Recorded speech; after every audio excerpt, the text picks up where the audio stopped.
भारतातील स्थावर मालमत्ता क्षेत्रात जलद बदल होत असतानाच पुनर्विकासामुळे गृहधारकांसाठी नवी मूल्यनिर्मिती झाली असल्याचे क्रीडा एमसीएचे ठाणे अध्यक्ष सचिन मिराणी यांनी सांगितलंय.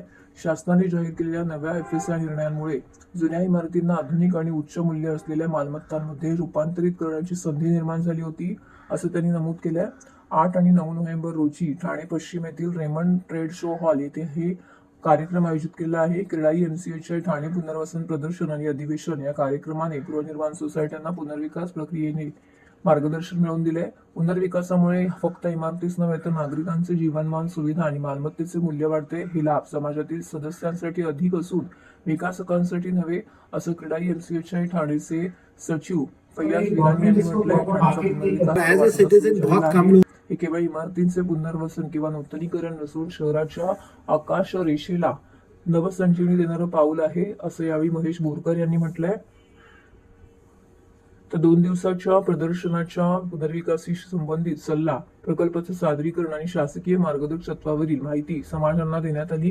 ठाण्यातील गृहनिर्माण सोसायटीने या उपक्रमाला उत्स्फूर्त असा प्रतिसाद दिला. यावेळी आमदार निरंजन डावखरे, खासदार नरेश मस्के यांची देखील येथे प्रमुख उपस्थिती लाभली. तर माजी अध्यक्ष जितेंद्र मेहता यांनी यावेळी म्हटलं की क्रीडाई एमसीएच्या पुनर्विकासाचा विचार करणाऱ्या सर्व सोसायट्यांसाठी कार्यक्रम अत्यंत महत्वाचा होता आणि अशा उपक्रमामध्ये सहभागी होणे आवश्यक ठरते, असं देखील त्यांनी म्हटलंय. यावेळी नरेश मस्के आणि आमदार निरंजन डावखरे यांनी एमसीएच्या चे अध्यक्ष सचिन मिराणी, उपाध्यक्ष अमित दातार, सचिव फैयाज विराणी, अजय अशर, जितेंद्र मेहता, सर्व सभासद, सदस्य, नागरिक मोठ्या संख्येने येथे उपस्थित होते. ठाण्यामध्ये विजन 2030 या कार्यक्रमाच्या माध्यमाने ठाण्यामध्ये होत असलेले जो रिडेव्हलपमेंट प्रोजेक्ट आहेत, तर एक एक्सपो या इकडे रेमंड्समध्ये आयोजित केलेला आहे. निश्चितपणे ठाणेकरांना याचा एक चांगला लाभ होईल. या इकडे कुठले रिडेव्हलपमेंटचे प्रोजेक्ट आपल्याकडे चालू आहेत आणि त्याच्या मागे पूर्ण ठाण्याच्या विकासाचं विजन काय आहे तेही या इकडे त्यांनी ठाणेकरसाठी नेहमी चांगले उपयोग करत आहे. त्याच्यामधला एक प्रकार आहे की ठाणे रिडेव्हलपमेंट एक्सपो. एक्सपो का की ठाण्याच्या 1991 मध्ये प्रथम डेव्हलपमेंट प्लॅन आला. त्याच्या अगोदर ग्रामपंचायत अप्रूव्ह म्हणजे जो स्ट्रक्चरल डेव्हलपमेंट होत होता ते आता डेव्हलपमेंट होणं गरजेचं आहे. त्यासाठी डेव्हलपमेंट कसा करायचं, आपण ठाणा शहरमध्ये बघताय की काफी सारे प्रोजेक्ट अटकलेले आहे. तो अटकलेला म्हणजे वेगळे वेगळे रिझन आहे.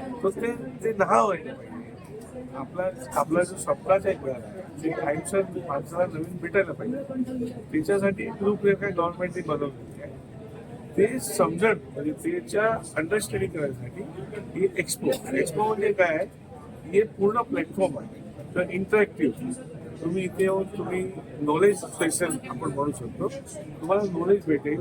सोसायटीला चांगल्याकडून समजावून घेतो आपण की रिडेव्हलपमेंटची प्रोसेस काय आहे, त्याच्यामध्ये सोसायटी ऑफिसबद्दल काय करायला पाहिजे, काय नाही करायला पाहिजे, सोसायटीला काय SOP म्हणजे स्टँडर्ड ऑपरेटिंग प्रोसेसमध्ये काय बघायला, ते सगळ्याच्या आम्ही त्याला नॉलेज देतो. त्याच्यानंतर पण कोणाला काही तकलीफ असेल तर एमसीएच्या ठाणे जीवनमध्ये क्वेरी पाठवली तर आम्ही त्याच्या उत्तर देईल. आम्ही नेहमी ऑफिसमध्ये एकदा महिन्याला असा ठेवू की त्याच्यामध्ये कोणी पण येऊन नागरिक आपल्याला भेटू शकतो, सोसायटी ऑफिसर भेटू शकतो आणि त्याच्या काय प्रॉब्लेम असेल तर दूर करू शकतो. सर, अनेक प्रोजेक्ट जर आपण बघितले तर रखडलेले आहेत ठाणे शहरामध्ये. SRA अंतर्गत जे काही प्रोजेक्ट चालू झालेले आहेत, नागरिकांना नेमकं आव्हान काय असेल की बिल्डर निवडताना? SRAचा एक वेगळा प्रकार आहे. त्यासाठी एक्सपो मध्ये SRAच्या नाही, हे जो TMC अप्रूव्हल आहे त्याच्यासाठी आहे आणि त्याच्या कारण वेगळा आहे की काही मुळेमध्ये रिझर्वेशन चेंज झाला, की प्रॉपर्टीला नॉलेज नव्हता, की डेव्हलपरची चूक आहे, की सोसायटीची चूक आहे. ते सगळं आहे प्रकार, म्हणजे एक रिझन नाही, वेगळे रिझन आहे. आम्ही असा प्रयत्न करतो ते रिझन कुठला पण होऊ.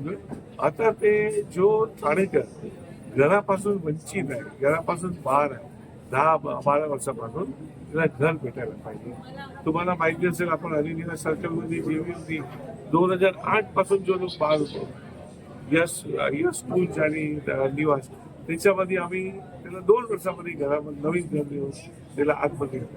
तो ते एक आपला संतोषकारक काम करायचे आहे. त्याच्यामध्ये जो पण काही तडजोड करायला लागेल ते तडजोड करून आपण मार्ग काढू त्याच्या MCHच्या